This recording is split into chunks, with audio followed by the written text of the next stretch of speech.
Class 8. Welcome to RA Public Online Classes. Today we are going to start the vocabulary section of your English grammar book. And the chapter in front of us is antonyms and synonyms. Antonyms क्या होता है? Antonyms means a word that having the opposite meaning of an another word in a language. किसी भी language में अगर एक ऐसा शब्द जिसका मीनिंग कैसा निकल रहा है, विलोम शब्द निकल रहा है किसी दूसरे शब्द का, तो वो क्या होता है? एंटोनिम, और उसको हम ऑपोजिट वर्ड भी कहते हैं. एंड सिनोनिम्स क्या होते हैं? A word that having the similar meaning और you can say the same meaning और नियरली द सेम मीनिंग, जिसका जो मीनिंग है वो एकदम सेम दूसरे शब्द के मीनिंग के जैसा होता है. जैसे सिमिलर वर्ड को हम इस तरह डिस्क्राइब कर सकते हैं कि एक ऐसा शब्द है जिसका अर्थ दूसरे शब्द के अर्थ से मिलता है या इतना मिलता जुलता है कि वो दोनों सिमिलर वर्ड्स हमें लगते हैं. तो ऐसे वर्ड्स क्या कहलाते हैं? सिमिलर वर्ड्स कहलाते हैं. तो एंटोनिम्स, जैसे कि सिनोनिम्स को आप इस तरह भी समझ सकते हैं, जैसे हिंदी में एक वर्ड के 4-4, 5-5 सिनोनिम्स होते हैं, यानी कि तो वैसे ही इंग्लिश में भी जो सिनोनिम होते हैं उनको हम सिमिलर वर्ड्स बोलते हैं. जैसे हिंदी में होते हैं वैसे ही इंग्लिश में भी होते हैं. एंटोनिम्स जो ऑपोजिट वर्ड्स हैं उनको किस तरह से डिफ़ाइन किया गया है यहाँ हम देखते हैं. Antonyms are pair of words. Antonyms क्या होते हैं? पेयर यानी दो, पेयर ऑफ वर्ड्स दो शब्दों का एक जोड़ा होता है. विच हैव ऑपोजिट मीनिंग, जो कि एक विपरीत अर्थ रखता है. जैसे ऑपोजिट का मतलब दो शब्दों का एक जोड़ा है जो एक दूसरे से विपरीत अर्थ रख रहा है. ऑपोजिट मीनिंग्स, यहाँ पे एक फ्रेज़ आपको देखने को मिलेगी ईजी. ईजी की फुल फॉर्म या ईजी से आप लोग क्या समझते हैं? EG means exempli gratia. ये एक फुल फॉर्म है, ये एक लैटिन फ्रेज़ ईजी एग्जाम्पलिग्रेशिया इसकी फुल फॉर्म है. तो इस फुल फॉर्म का यहाँ पे क्या दिया हुआ है? एक शॉर्ट फॉर्म दिया हुआ है, गुड एंड बैड. सो जब रीडर्स को जब एग्जाम्पल से जब इंट्रोड्यूस करवाया जाता है तो इस फ्रेज़ का यूज़ किया जाता है. ईजी मीन्स फॉर एग्ज़ाम्पल, यानी एग्जाम्पल के तौर पर आप क्या देख सकते हैं ऑपोजिट में? गुड एंड बैड, अच्छा या बुरा. Questions related to opposites. Opposite words are asked in your examination. जो क्वेश्चंस हैं रिलेटेड टू ऑपोजिट वर्ड्स, विलोम शब्द से जुड़े हुए जो क्वेश्चन होते हैं, आर आस्क्ड पूछे जाते हैं इन योर एग्जामिनेशन, आपके एग्जामिनेशन में पूछे जाते हैं. सो ये चैप्टर इम्पॉर्टेंट है. Some rules of forming opposite words. अब ऑपोजिट वर्ड्स बनाने के कुछ रूल्स यहाँ पे दिए हुए हैं. So let's read. Rule number first, by adding dis before the words. शब्द के पहले हम डिस को अगर हम ऐड करते हैं तो कैसा ऑपोजिट वर्ड सामने आता है? Let's see. वर्ड है हमारे सामने लाइक, इसमें हमने डिस को ऐड किया, डिसलाइक. ऐसे ही हम दूसरे शब्दों को देखेंगे. Honest, dishonest, obey, disobey, allow, disallow. Rule number 2, by adding un before the words. अभी हमें क्या ऐड करना है? अन को जब हम वर्ड्स के पहले हम ऐड करते हैं तो क्या ऑपोजिट वर्ड निकल के आता है सामने? Kind, unkind, happy, unhappy, lucky, unlucky, well, unwell. Rule number 3, by adding in before the words. For example words है करेक्ट, ऑपोजिट बन के आया by adding in incorrect, direct, indirect, discipline, indiscipline, complete, incomplete. ये words जिनमें हम कुछ add करके जब हम ऑपोजिट वर्ड जब हम बनाते हैं तो ये थोड़े इजी हमें लगते हैं और ये इजी होते भी हैं. Rule number 4, by adding miss before words. Miss को जब हम ऐड करते हैं तो यूज़ के आगे जब हमने मिस को किया ऐड तो क्या बना? Miss use. फॉर्चून तो मिस फॉर्चून. फॉर्चून से मतलब यहाँ मिसफॉर्चून का मतलब होता है जो हमारा फेट होता है, भाग्य जो हमारा है। तो मिसफॉर्चून यहाँ बन गया दुर्भाग्य यानी bad luck. Rule number 5, by adding ir, il और इम बिफोर द वर्ड्स। अभी देखो,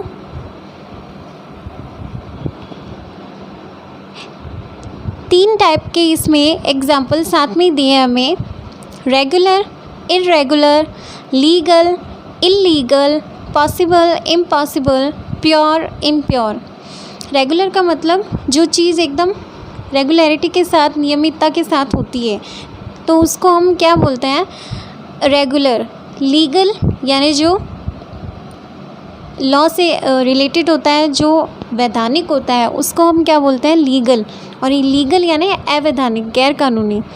पॉसिबल जो संभव हो, जिसकी हम कल्पना कर सकते हैं कि हाँ ऐसा हो सकता है। इम्पॉसिबल यानी असंभव। प्योर, इम्प्योर, अशुद्धि। Rule number 6, by replacing the full with less in the end of words. Useful, useful by replacing. Replace का मतलब होता है किसी एक वर्ड को हटा के उसकी जगह दूसरा रखना। रिप्लेस का मतलब होता है जब कोई एक चीज़ किसी दूसरी चीज़ की जब जगह लेती है, यानी उसको रिप्लेस करती है, तो उसको कहते हैं रिप्लेसिंग, विस्थापन जिसको हम बोलते हैं। यूज़फुल, फुल को हमने रिप्लेस किया किससे, लेस से, यूज़लेस। यूज़फुल उपयोगी और यूज़लेस यानी जो नहीं उपयोग में आता हो, यूज़लेस अनुपयोगी। वर्ड्स है यहाँ पे केयरफुल और केयरलेस। केयरफुल यानी जो एकदम सावधान है, सजग है एकदम। केयरलेस यानी जो लापरवाह है, without care. Rule number 7, by replacing prefixes of words with opposite prefixes. For example, word है हमारे सामने इनसाइड। इनसाइड क्या है, इसमें जो हमने जब हम इनमें प्रीफिक्स ऐड कर रहे थे, जैसे कि हमने रूल नंबर 1 से ऐसे पढ़ा, बाय एडिंग डिस।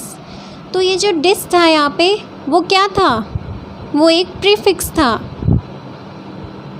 प्रीफिक्स ऐसे शब्द होते हैं, ऐसे वर्ड होते हैं जो किसी वर्ड के पहले लगकर उसका जो मीनिंग होते हैं उसको चेंज करते हैं, तो उनको हम बोलते हैं प्रीफिक्स। सो प्रीफिक्स यहाँ पे आए हैं। अब रूल नंबर 7 में हम प्रीफिक्स होते हैं उनको हम ऐड करके या उनको हम रिप्लेस करके हम वर्ड का ऑपोजिट मीनिंग बनाएंगे। इनसाइड, इनसाइड में जो इन प्रीफिक्स हैं, वर्ड से पहले यहाँ प्रीफिक्स और वर्ड को पहचानना है। प्रीफिक्स है यहाँ पे इन और वर्ड है साइड, तो प्रीफिक्स को हम रिप्लेस करेंगे इनको आउट से। जैसे कि हम सब जानते हैं इन का ऑपोजिट वर्ड होता है आउट, तो इनसाइड को आउटसाइड और इनडोर को outdoor. So rule number 8, by completely changing the word. अभी हम शब्द को पूरी तरह चेंज करते हुए, these are not based on any rule, ये किसी भी नियम पे आधारित नहीं है। जैसे कि हमने रूल कितने इम्प्लाई किए हैं, रूल 1 to 7 हमने इतने इम्प्लाई किए हैं, जैसे बाय एडिंग दिस और that, by adding something. Prefix को रिप्लेस करते हुए हमने रूल नंबर 7 में ऑपोजिट बनाए थे। प्रीफिक्स होते हैं जो कुछ लेटर्स होते हैं या ग्रुप ऑफ लेटर्स होते हैं जिनको हम वर्ड्स की जब बिगनिंग में हम उनको रखते हैं तो वो क्या करते हैं, that change the meaning of the word, वो उस शब्द का अर्थ चेंज कर देते हैं, तो उनको हम प्रीफिक्स कहते हैं। प्रीफिक्स को हम हिंदी में उपसर्ग भी कहते हैं। तो अभी यहाँ पर कोई भी रूल इसमें इम्प्लाई नहीं हो रहा, यहाँ पूरी तरह जो वर्ड है उसको ही चेंज करके उसका ऑपोजिट बनाया जा रहा है। जैसे कि वर्ड है गुड, गुड का ऑपोजिट बना है बैड, गुड बैड यानी अच्छा और बुरा। कम गो, आना और जाना। वर्ड है यहाँ पे वीक, वीक का ऑपोजिट है स्ट्रॉन्ग। Close, open. अभी है following things must be kept in mind. कुछ चीज़ें हैं ऐसी, फॉलोइंग थिंग्स जो हमें नीचे दी जा रही है must be kept in mind, उनको हमें ध्यान में रखना होगा वाइल फॉर्मिंग ऑपोजिट्स, यानी कुछ ये ऐसे रूल्स हैं जो हमें नीचे दिए जा रहे हैं, उनको हमें ऑपोजिट वर्ड्स बनाते हुए हमें ध्यान में रखना ही होगा। The opposite word formed must be in the same part of speech in which the root word is. अभी हमें ये कहना चाह रहा है the opposite word formed, opposite word जो बनाया जाता है must be in the same part of speech. First of all part of speech क्या होता है? पार्ट ऑफ स्पीच क्या है? इंग्लिश लैंग्वेज में जो वर्ड हैं उनको उनके वर्क के अकॉर्डिंगली 8 पार्ट्स में डिवाइड किया गया है। तो वो जो 8 पार्ट्स हैं वो क्या कहलाते हैं? Part of speech. जैसे कि नाउन, वर्ब, एडजेक्टिव, ये सब क्या है? ये पार्ट ऑफ स्पीच के इसमें इंक्लूड होते हैं पार्ट ऑफ स्पीच में, in which the root word is, जैसे कि मूल शब्द है। तो कहने का मतलब ये है कि उसका जो मूल शब्द है यानी वो क्या है, उसका पार्ट ऑफ स्पीच चेंज नहीं होना चाहिए। अगर वो नाउन है तो वो नाउन ही उसका ऑपोजिट बनना चाहिए। If a root word is noun, जैसे कि हमें दिया जा रहा है कि रूट वर्ड हमारा जो मूल शब्द है जिसको हम विलोम शब्द में बनाने जा रहे हैं, तो वो अगर नाउन है, नाउन क्या होती है? नाउन होती है, noun is the name of a person और अ थिंग और अ प्लेस। किसी भी जगह, किसी भी व्यक्ति या वस्तु का जो नाम होता है उसको हम नाउन बोलते हैं। जैसे कि किसी लड़के का नाम है राम, तो वो भी एक नाउन है। किसी जगह का नाम है दिल्ली, जयपुर, तो ये जो नेम ऑफ प्लेसेस है ये भी एक नाउन है। So it's opposite must also be a noun.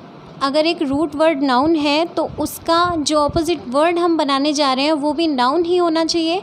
If root word is a verb, यदि मूल शब्द एक क्रिया है, वर्ब मीन्स क्रिया, जो एक्टिविटी हम करते हैं, it's opposite must be a verb, तो उसका ऑपोजिट भी वर्ब ही होना चाहिए। तो ये रूल्स हैं जो हमें ध्यान में रखने चाहिए जब हम ऑपोजिट वर्ड बनाते हैं। जैसे कि अब फॉर एग्ज़ाम्पल वर्ड है वाइज।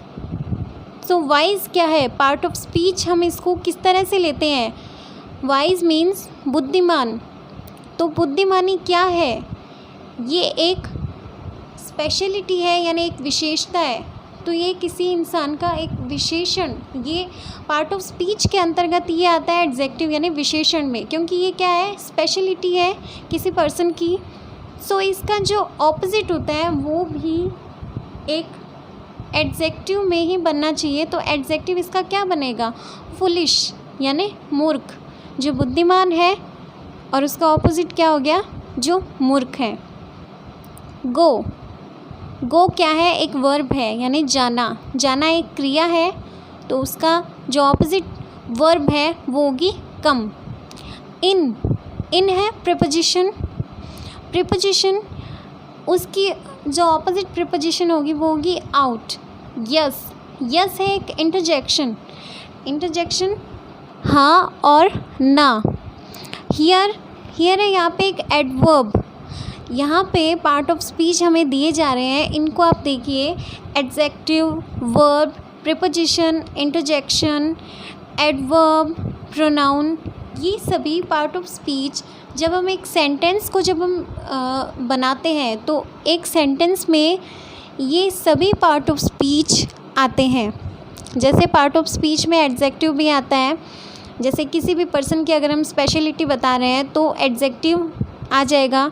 उसके बाद में जब सेंटेंस को हम आगे बढ़ाते हैं तो सेंटेंस को आगे बढ़ाने के लिए क्या होती है? एक वर्ब वहाँ यूज़ में ली जाती है, तो वर्ब। उसके बाद में आते हैं प्रीपोजिशन। जैसे preposition number 8, by completely changing the word, शब्द को पूरी तरह चेंज करते हुए। These are not based on any rule, ये किसी भी रूल पे बेस्ड नहीं होते हैं, यानी कि यहाँ पर कोई भी रूल इम्प्लाई नहीं हो रहा है। जैसे कि हमने रूल 1 to 7 जैसे कि हमने देखा कि बाय एडिंग दिस और दैट हमने ऑपोजिट बनाया, कभी ये कभी वो ऐड करते हुए। उसके बाद में हमने प्रीफिक्स जो होते हैं उनको रिप्लेस करते हुए प्रीफिक्स होते हैं, जैसे कुछ लेटर्स होते हैं या ग्रुप ऑफ लेटर्स होते हैं जिनको हम वर्ड की बिगनिंग में हम उसको रखते हैं, उसके बाद में वो क्या करते हैं, that change the meaning of the word, वो उस शब्द का अर्थ ही चेंज कर देते हैं, तो हम उनको प्रीफिक्स बोलते हैं, जो कि हिंदी में उपसर्ग कहलाते हैं। तो जो उपसर्ग हैं, जो प्रीफिक्स हैं, उनको भी यहाँ पे हम रूल में नहीं ला रहे हैं और कुछ भी हम इसमें ऐड नहीं करते हैं। विदाउट एनी रूल हम वर्ड को पूरी तरह चेंज करते हुए हम उसका ऑपोजिट बनाएंगे। तो वर्ड यहाँ पे आता है गुड, गुड का ऑपोजिट बनता है बैड। कम, गो, आना जाना। वीक, स्ट्रॉन्ग, यानी जो मजबूत है उसका ऑपोजिट हो जाएगा स्ट्रॉन्ग, यानी वीक मीन्स कमज़ोर और स्ट्रॉन्ग मीन्स मजबूत। क्लोज, बंद, ओपन मीन्स खुला हुआ। And following things must be kept in mind while forming opposites. हमें ऑपोजिट्स बनाते हुए हमें क्या करना है, फॉलोइंग थिंग्स जो कि ये नीचे दी जा रही है, जो चीज़ें must be kept in mind, हमें ध्यान में रखनी होगी वाइल फॉर्मिंग, जब हम ऑपोजिट्स बनाते हैं। फर्स्ट थिंग है यहाँ पे, the opposite word form must be in the same part of speech in which the root word is. जो ऑपोजिट वर्ड है फॉर्म्ड मस्ट बी, उसको बनाया जाना चाहिए कैसे, in the same part of speech. First of all part of speech क्या होता है, इंग्लिश लैंग्वेज में जो वर्ड होता है उसको 8 पार्ट्स में डिवाइड किया जाता है, और ये जो 8 पार्ट्स होते हैं यही होते हैं जैसे noun, pronoun, verb, adverb, adjective, ये सब क्या है, ये उसके पार्ट ऑफ स्पीच है। तो बेसिकली हमें ये कहना चाह रहा है कि जब पार्ट ऑफ स्पीच, जिस वर्ड का जो रूट वर्ड है, यानी हम जो मूल शब्द लेते हैं वो जिस पार्ट ऑफ स्पीच का है, हमें उसका पार्ट ऑफ स्पीच चेंज नहीं करना है। जैसे कि अगर कोई वर्ड नाउन है, if a word is noun, यदि एक शब्द नाउन है, it's opposite must also be a noun, उसका जो ऑपोजिट होना चाहिए वो नाउन ही होना चाहिए। If root word is a verb, यदि जो मूल शब्द है वो क्रिया होती है, क्रिया क्या होती है, जिससे हमें किसी भी कुछ भी घटित होने का कुछ इंडिकेशन हमें मिलता हो, तो वो जो क्रिया होती है, जो कि एक्टिविटी को हमें जब इन्फॉर्म किया जाता है कि हाँ ये चीज़ यहाँ पे घटित हो रही है, दैट इज़ हैपनिंग, और we are informed by that verb, its opposite. तो its opposite must be a verb, तो उसका भी ऑपोजिट क्या होना चाहिए, क्रिया ही होना चाहिए। फॉर एग्ज़ाम्पल वर्ड है हमारे सामने वाइज, वाइज क्या है, वाइज का पार्ट ऑफ स्पीच है एडजेक्टिव, ये एक एडजेक्टिव है। एडजेक्टिव क्या होता है, जो कि किसी नाउन, प्रोनाउन, इनकी क्या स्पेशलिटी हमें बतलाते हैं, वो क्या कहलाते हैं, एडजेक्टिव कहलाते हैं। तो एडजेक्टिव जो होते हैं, एडजेक्टिव का यहाँ पे हमें ऑपोजिट वर्ड बनाना है, तो ऑपोजिट वर्ड क्या हो जाएगा, एडजेक्टिव ही होगा, और वो एडजेक्टिव वर्ड कौन सा है, फुलिश, यानी वाइज मीन्स बुद्धिमान, बुद्धिमान का जो ऑपोजिट होगा वो ऑब्वियसली मूर्ख होगा। तो मूर्ख जो है वो भी यहाँ पे क्या है, एक एडजेक्टिव है। Second word is go. So what is go, go is a verb, एक क्रिया है, तो क्रिया का जो ऑपोजिट वर्ड है वो क्या होगा, क्रिया ही होगी। जाना की ऑपोजिट क्रिया आना, सो कम। इन क्या है, प्रीपोजिशन है। प्रीपोजिशन क्या होती है, जो किसी नाउन, प्रोनाउन या जो भी फ्रेजेस होती हैं उनमें जैसे कोई लोकेशन, उनकी जो कंडीशन है वो सब हमें बतलाती है, तो वो क्या होती है, वो प्रीपोजिशन होती है। सो प्रीपोजिशन में क्या है, इन मीन्स अंदर, तो इसका जब ऑपोजिट जब इसकी प्रीपोजिशन आएगी तो क्या आएगी, आउट। यस अभी यहाँ पे क्या है, interjection. Interjection means exclamation words जो होते हैं, एक्सक्लेमेशन वर्ड्स होते हैं जैसे कि हैप्पी, सैड, या इन सब को मतलब एक्सप्रेस करने के लिए, या जो सरप्राइज़ या ऐसी हमारी जो फीलिंग्स होती हैं उनको हम एक्सप्रेस करने के लिए जो वर्ड्स यूज़ में लेते हैं। जैसे कि हम हैप्पी होते हैं तो हम हुर्रे, और जैसे हम अगर सरप्राइज़ होते हैं तो हम वाओ, इस तरह के हम एक्सक्लेमेशन वर्ड्स यूज़ में लेते हैं। सो एक्सक्लेमेशन वर्ड यहाँ पे है यस, तो यस जो इंटरजेक्शन है, इंटरजेक्शन तो उसका ऑपोजिट ऑब्वियसली नो ही होगा। हियर, हियर यहाँ पे क्या है, एडवर्ब होती है, तो एडवर्ब यहाँ पे क्या हो जाएगी, देयर। एडवर्ब होती है जो वर्ब को मॉडिफाई करती है, उसको चेंज करती है थोड़ा, तो हियर का जो एडवर्ब ऑपोजिट हो जाएगा वो हो जाएगा देयर। ऑल, ऑल क्या है, यह प्रोनाउन है। प्रोनाउन क्या है, pronoun are that words that takes the place of a noun, जो कि किसी संज्ञा का जो स्थान लेते हैं या उनके जो स्थान पे आते हैं, यानी जो नाउन को रिप्लेस करते हैं, वो क्या होता है, प्रोनाउन। तो जो प्रोनाउन है यहाँ पे ऑल, उसका ऑपोजिट प्रोनाउन हो जाएगा नन। ऑल मीन्स सभी और नन मीन्स कोई भी नहीं। Second, the opposite of a verb must be in the same tense in which the root word is. अब सेकेंड जो रूल आ रहा है यहाँ पे वो है कि जो एक वर्ब है, the opposite of a verb, किसी क्रिया का जो ऑपोजिट है, must be in the same tense, उसी टेंस में होना चाहिए। यानी अभी यहाँ टेंस जो है वो टाइम को इंडिकेट कर रहा है। टेंस मीन्स काल, जो टाइम होता है उसको इंडिकेट कर रहा है कि जिस क्रिया का जो समय है, जो टाइम है, उसका ऑपोजिट भी उसी टाइम में होना चाहिए। Which the root word is, जिसमें मूल शब्द का जो समय है उसी समय उस जो रूट वर्ड का ऑपोजिट है वो उसी टाइम का होना चाहिए। For example, if verb is in the simple past, simple past यानी जो साधारण जो हमारा पास्ट टेंस है, यानी जो भूतकाल होता है, उसमें अगर वर्ब है, it's opposite must also be in the simple past, तो इसका जो ऑपोजिट वर्ड होगा वो भी सिंपल पास्ट टेंस में ही होना चाहिए। वर्ड है यहाँ पे वेंट, सो वेंट का टेंस क्या हो गया, सिंपल पास्ट। सिंपल पास्ट का ऑपोजिट हो जाएगा केम। जैसे कि यहाँ पे गो अगर होता तो वो क्या होता, वो सिंपल प्रेजेंट होता, और उसका ऑपोजिट वर्ड क्या होता, कम। लेकिन यहाँ पे पास्ट टेंस आया है तो हम पास्ट टेंस का ही ऑपोजिट यूज़ में लेंगे। वेंट का हो जाएगा कम। वेंट मीन्स गया, केम मीन्स आया।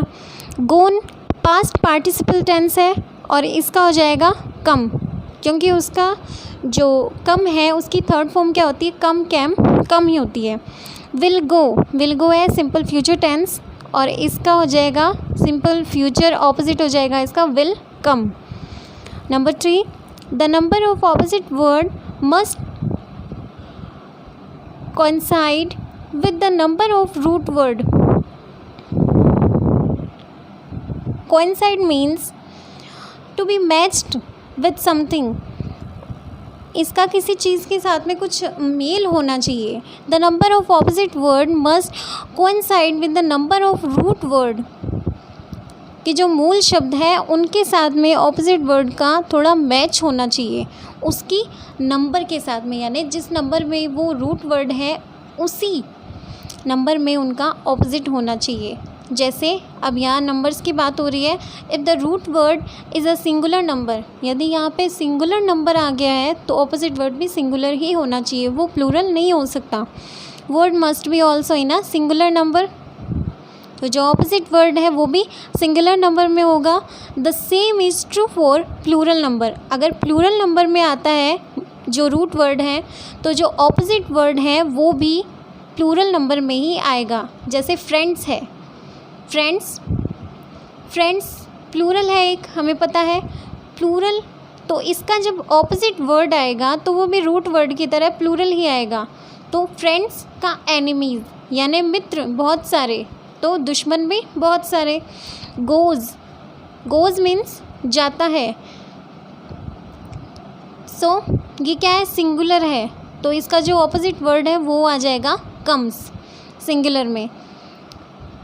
And now here are some important opposite words, so let's C.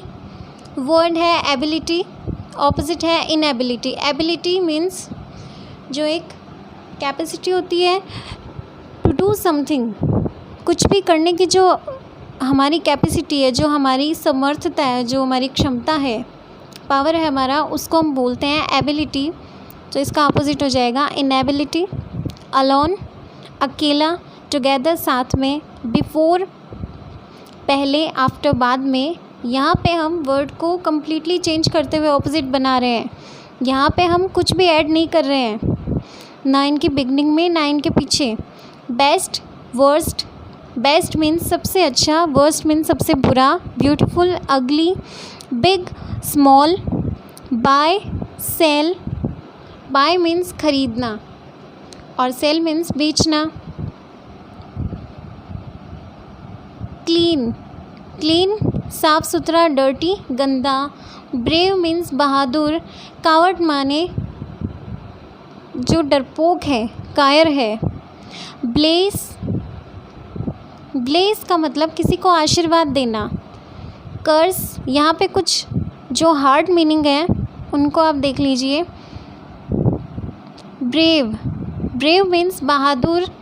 Coward means डरपोक। ब्लेस, आशीर्वाद देना। कर्स, श्राप देना। ब्राइट यानी चमकीला। डल यानी नीरस। बिगर यानी और बड़ा। स्मॉलर थोड़ा छोटा। ये यहाँ पे कंपैरेटिव डिग्री है और उसकी सेकंड डिग्री यहाँ पे यूज़ हुई है बिगर। बिग, बिगर, बिगेस्ट।